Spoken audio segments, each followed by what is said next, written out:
उसी जंगल में रहते ही और सुबह होते ही इधर जो निषाद राज थे उनको मालूम पड़ता है कि प्रभु को 14 वर्ष का वनवास हो गया है। केवट को भी, जितने भी केवट नदी पर नाव चलाया करते थे उनको भी मालूम पड़ता है कि प्रभु को 14 वर्ष का वनवास हो गया है। तो उनमें से एक केवट निषाद राज के पास जाता है और कहा, प्रभु कल प्रभु श्री राम आने वाले हैं, इसलिए आप ऐसा कीजिए, कल जितने भी केवट हैं सभी से मना कर दीजिए कि कल कोई भी अपनी अपनी नाव नहीं डालेगा, केवल कल मैं ही अपनी नाव ले जाऊंगा। मैं चाहता हूं कि प्रभु मेरी ही नाव में बैठे। निषाद राज कहते हैं ठीक है। सुबह होते ही प्रभु श्री राम लक्ष्मण माता जानकी जैसे ही नदी के किनारे पहुंचे तो महाराज जैसे ही प्रभु ने देखा कि नदी पर तो कोई भी नाव है ही नहीं और एक नाव है जो बीच मझधार में खड़ी हुई है और जो केवट था नाव में आराम से लेटा हुआ था। प्रभु श्री राम कहते हैं कि मांगी नाव और केवट आना, कहूं तुम्हारे मरहम में जाना, कहूं तुम्हारे मरहम में जाना।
इस प्रकार जैसे ही प्रभु श्री राम ने देखा कि एक नाव है और केवट अपनी नाव को बीच नदी में लेकर के आराम से नाव में लेटा हुआ है, तो प्रभु कहते हैं मांगी नाव न केवट आना, कहूं तुम्हारे मरहम में जाना।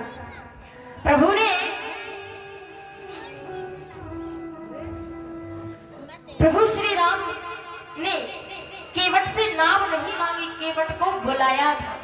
केवट ने समझा कि प्रभु मेरी नाव को मांग रहे हैं, तो केवट कहता है नहीं प्रभु, मैं अपनी नाव में आपको हरगिज नहीं बैठाऊंगा। क्यों? क्योंकि मुझे पता है, मैं जानता हूं आपका मरम। केवट कहता है छुअत शिला उड़ गई सिलाब। जैसे ही ऐसा कहा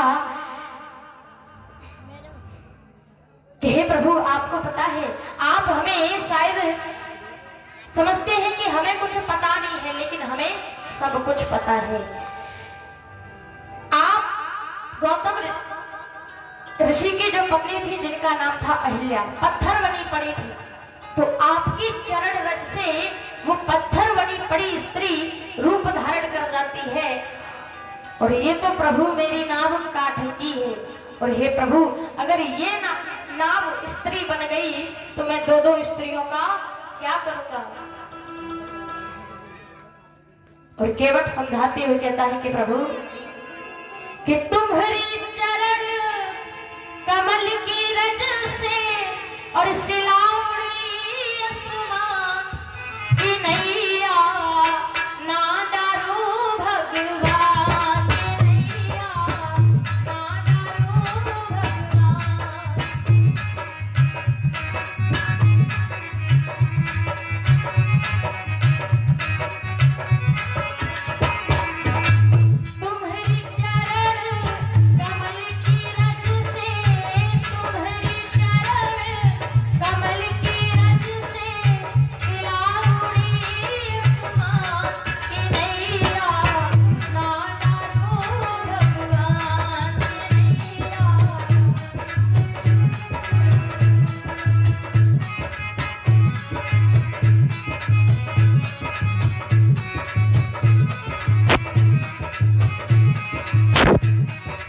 और बोला केवट कि हे प्रभु, उड़ गई सिला नारे भई जैसे,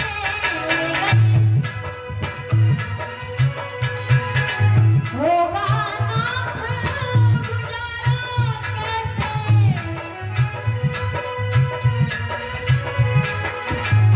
उड़ गई सिला नारे भई जैसे, होगा नाथ गुजारा कैसे।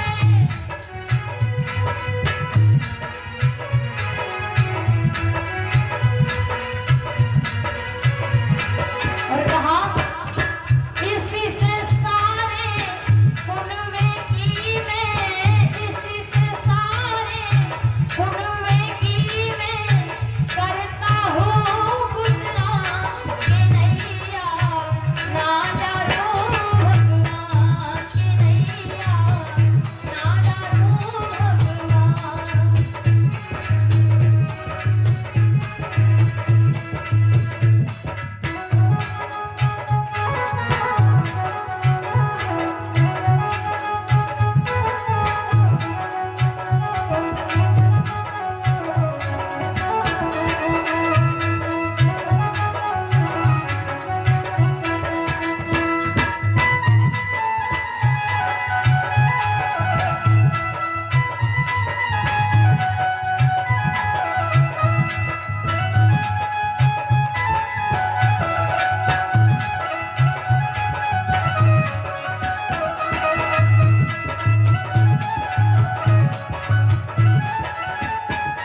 और कहा जो प्रभु पार अवश्य तुम जाओ, जो प्रभु पार, जो प्रभु पार अवश्य तुम जाओ,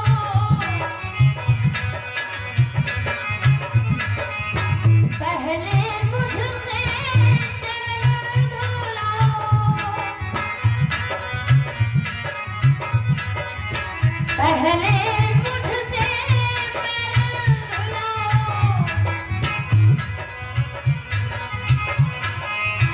अर्ज हमारी सुन लो भगवन, अर्ज हमारी सुन लो भगवन, करता हूँ यह मैं नैया, ना डरो भगवान की नैया, ना डरो भगवान।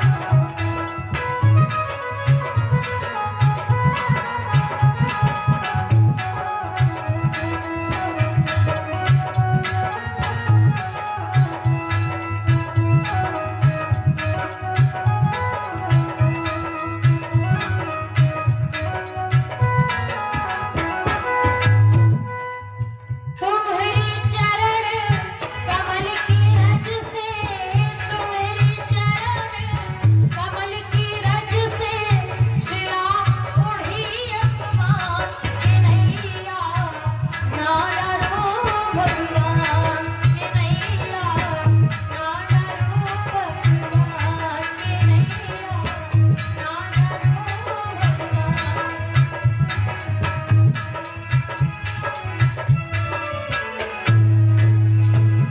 सुखदेव जी कहते हैं परीक्षित इस प्रकार, केवट कहता है कि हे प्रभु, हम आपके सारे ही मर्म को जानते हैं। हे प्रभु, हमें पता है कि आपके चरणों में न जाने ऐसी कौन सी करिश्मा है कि यदि आपकी चरण की रज किसी भी वस्तु से लग जाए तो स्त्री रूप धारण कर जाती है। हे प्रभु, अगर मेरी ही नाम तो काठ की है, पत्थर की भी नहीं है, अगर ये स्त्री बन गई तो मैं दो स्त्रियों का आखिर क्या करूंगा। प्रभु कहते हैं कि केवट, अच्छा तुम्हें जो भी करना है जल्दी करो, हमें उस पार जाने में देरी हो रही है। केवट कहता है कि प्रभु हमारी एक शर्त है, हम अपनी नाव में तभी बैठने देंगे जब आप पहले हमसे चरणों को धुला लेंगे। जैसे ही राम जी ऐसा सुनते हैं तो बड़े ही मन में प्रसन्न होते हैं, मुस्कुराने लगते हैं। और जैसे ही प्रभु श्री राम लक्ष्मण और माता जानकी की तरफ देखते हैं तो लक्ष्मण जी पूछते हैं कि हे प्रभु क्या बात है, आप हमारी तरफ देख देख करके क्यों मुस्कुरा रहे हैं?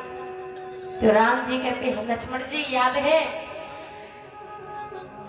जब हमारी नई नई शादी होकर के आई थी तो आप में और जानकी जी में दोनों में बहस छिड़ गई थी कि चरणों की सेवा हम करेंगे और जानकी कहती थी कि चरणों की सेवा हम करेंगे। तो हमने क्या कहा था कि आज के बाद दोनों एक एक चरण की सेवा करेंगे। लेकिन मुझे हंसी इसलिए आ रही है कि आज मेरे दोनों चरणों की सेवा करने का मौका इस केवट को मिल रहा है। प्रभु केवट से कहते हैं केवट ठीक है, तुझे जैसा दिखे वैसा कर, लेकिन हमें जल्द ही इधर से उस पार पहुंचा दे। केवट पात्र में नदी से जल भर के लाते हैं और जल भर के लाए प्रभु के चरणों को धुलते हैं और प्रभु के चरणों को धुलने के बाद अपने जो भी पितृ लोग थे सभी को पान कराते हैं। फिर आते हैं, देखा तो प्रभु से फिर से कहा प्रभु आपके चरण में तो फिर से रज लग गई, प्रभु ऐसा कीजिए आप फिर से पैर धुला लीजिए। केवट फिर से जल लेकर के आते हैं, फिर पैर धुलते हैं और जितने भी परिवार वाले थे सभी को प्रभु के चरणों का जल पिला आते हैं और फिर आकर के कहते हैं प्रभु आपके चरणों में फिर से रज लग गई। प्रभु कहते हैं देखो केवट कितना चालाक है। केवट कहता है नहीं प्रभु बस एक बार और अपने चरण धुला लीजिए। तो केवट फिर से पात्र में जल लेकर के आता है और चरणों को धुलता है और धुल करके स्वयं पान कर लेता है। तो राम